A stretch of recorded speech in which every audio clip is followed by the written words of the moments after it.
ao vivo neste feriado, né? 2 de novembro, dia de finados. Na ponta da linha, mais um entrevistado conosco aqui, o doutor Luiz Carlos Moro. Muito boa tarde, hein, doutor? Boa tarde, Danilo. Boa tarde, Agostinho. Boa tarde, ouvintes da Bandeirantes. Doutor, e essa portaria, hein, que proíbe a demissão de trabalhador não vacinado contra a Covid-19, hein? Muitos estão entendendo aí essa regra, essa proibição, essa lei aí, com uma cortina de fumaça, uma distração política para gerar barulho, polêmica. Como que o senhor entende essa legislação, essa lei, hein?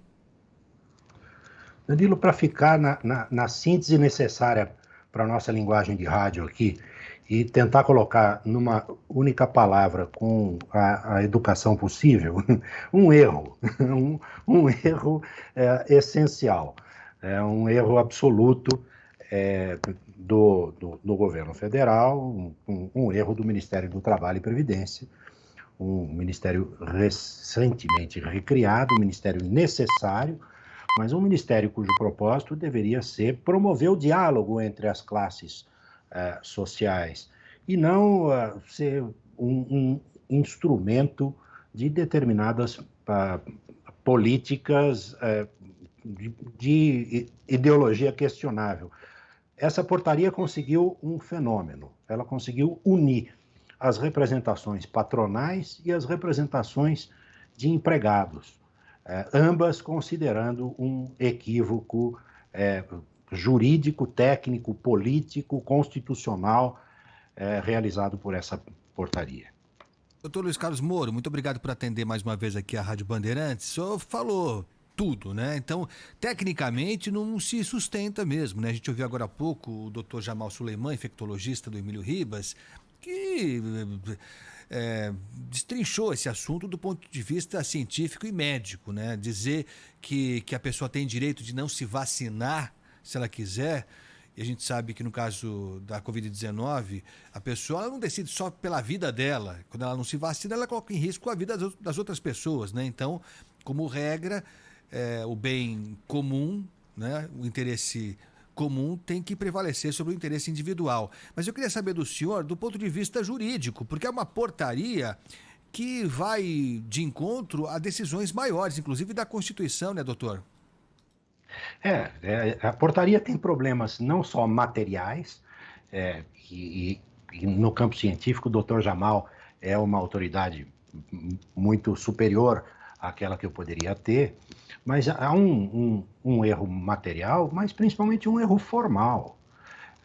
Ministro do Trabalho e da Previdência, ele não tem esse poder de legislar por portaria. Portaria é uma norma subalterna do edifício jurídico.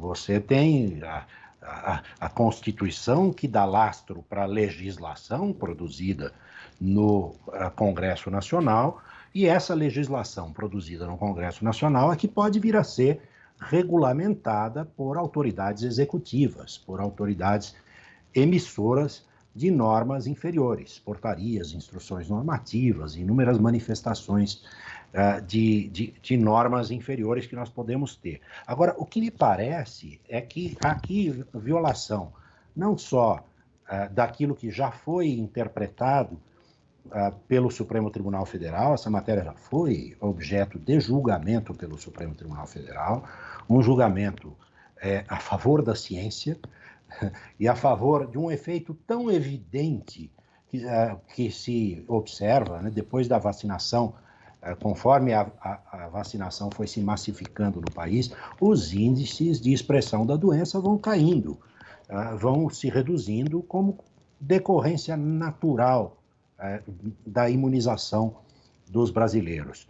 O que é importante a gente observar é que, além de um exercício abusivo do poder de ministro, e, portanto, um erro formal, ministro do Trabalho não legisla, nós temos também um equívoco ideológico, um equívoco de supor que aqueles que optaram por não se imunizar, por não se vacinar, necessitem de proteção jurídica contra eventuais dispensas e essas dispensas seriam supostamente discriminatórias ou abusivas.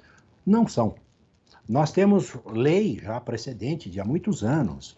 O artigo 157 da CLT diz que ao empregador cabe às empresas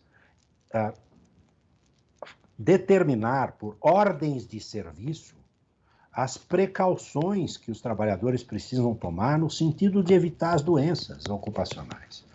Então, é evidente que o empregador tem o poder, inclusive, de determinar que aqueles que trabalham para aquela comunidade chamada empresa tenham o seu sistema imunológico dotado de vacinação. Não é possível a gente imaginar que toda e qualquer liberdade individual seja absoluta. Vamos aqui pensar numa liberdade individual bem prosaica. Eu sou São Paulino. Eu tenho a liberdade individual de assistir um jogo de futebol. Agora, se eu, como empregado, resolver assistir o meu jogo de futebol numa terça-feira à tarde, num dia que eu deveria estar trabalhando, o meu empregador tem todo o direito de falar, olha, você tem todo o direito de ir ao jogo de futebol, mas não de descumprir o seu contrato de trabalho para ir ao jogo de futebol.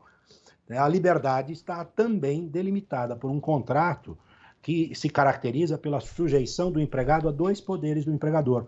Um poder de organizar o negócio, portanto, é o empregador que diz aonde o empregado trabalha, e o poder disciplinar sobre o empregado, ou seja, se você não cumprir determinados requisitos que eu estabeleço para que você trabalhe, eu tenho a possibilidade de discipliná-lo, sancioná-lo e, inclusive, de dispensar por justa causa. Aliás, esse foi um entendimento que o Tribunal Superior do Trabalho já havia até expressamente avançado aqui e anunciado. A presidente do Tribunal Superior do Trabalho, a ministra Maria Cristina Irigoyen Peduzzi, já tinha se pronunciado expressamente no sentido de considerar justa causa aquele que se recusa à vacinação compulsória, principalmente com os que trabalham com aglomerações, com contingentes populacionais grandes.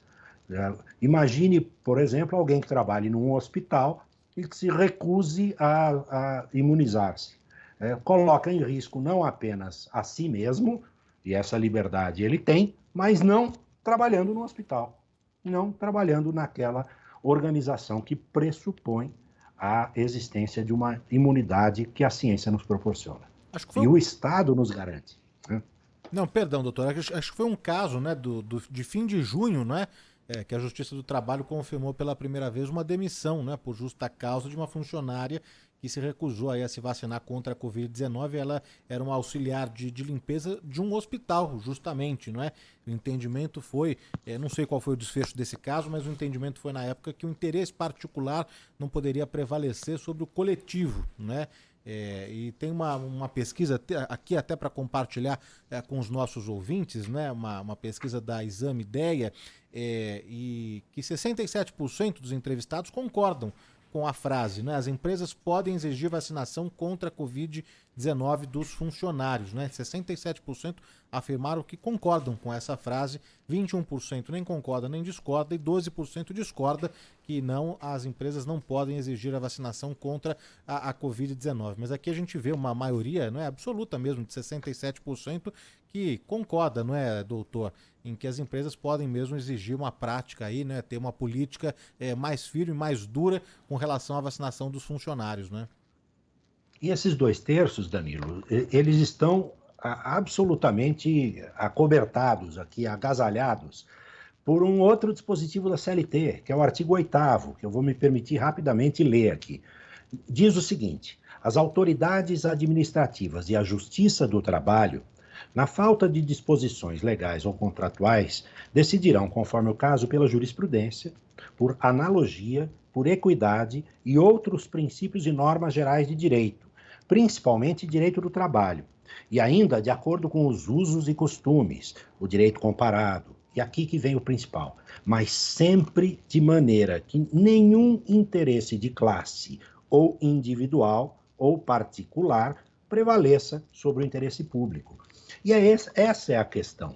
A liberdade individual, em nome da qual o ministro Onyx Lorenzoni se pronunciou, ela não tem esse poder de colocar em risco a sanidade coletiva, a saúde de todos, a saúde da comunidade empresarial, daqueles com os quais a empresa se relaciona, colocando inclusive em risco o próprio patrimônio da empresa, na medida em que aquele trabalhador não vacinado possa se converter num elemento dispersor dos vírus, da eventual doença que adquiriu um caráter pandêmico. Então, é de esperar que numa pandemia, quem não esteja vacinado se sujeite a um risco muito maior de ser vetor de contaminação.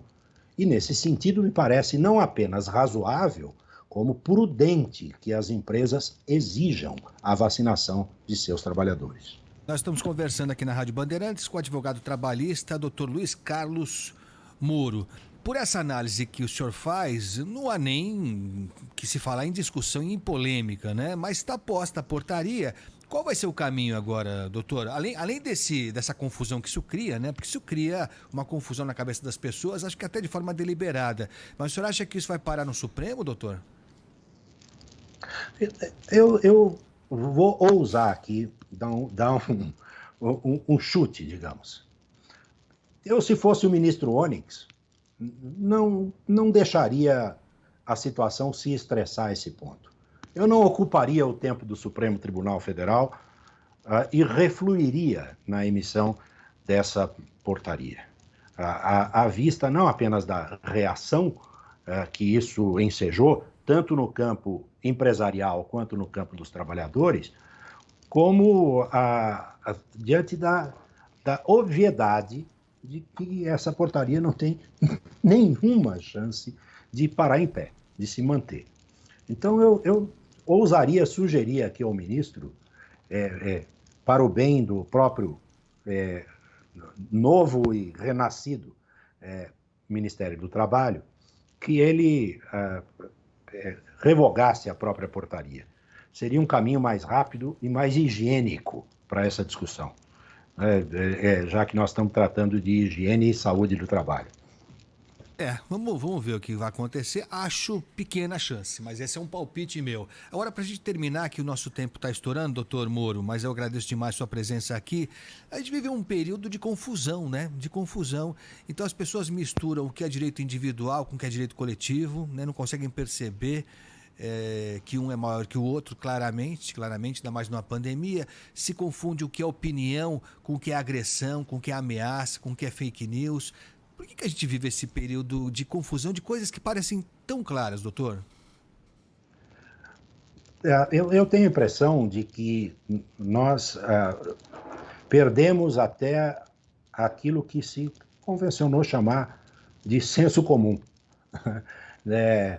Os novos meios de expressão e hoje os meios de comunicação adquiriram um tal leque, né, de possibilidades, fazem com que qualquer pessoa se converta em analista de qualquer matéria. Então, infelizmente, há graça no país, né, no sentido de disseminar-se no país, um largo acúmulo histórico de pouca instrução, de pouca leitura, de ignorância. Acontece que essa ignorância hoje se dotou de uma enorme possibilidade de meios de comunicação. A comunicação hoje é mais barata, mais ágil, mais espraiada, e isso faz com que, infelizmente, a ciência tenha que concorrer dia a dia com a ignorância, os estudos tenham que concorrer dia a dia com as opiniões infundadas e, lamentavelmente, as opiniões infundadas encontram um campo fértil para vicejar num país em que informação qualificada é algo raro. Não são muitos os meios de comunicação que se preocupam com a qualidade daquilo que emitem, né? Como por exemplo, a Bandeirantes. Muito obrigado. E, infelizmente, as redes sociais atrapalharam muito esse nosso sistema de comunicação. Doutor Luiz Carlos Moro, advogado trabalhista, muito obrigado, viu, mais uma vez pela atenção aqui com os ouvintes da Rádio Bandeirantes e até uma próxima. Muito obrigado, Austin, muito obrigado, Danilo, e um abraço aos ouvintes da Obrigado, Bandeirantes. doutor. Até a próxima, hein? Obrigado. 4 horas, 44 minutos.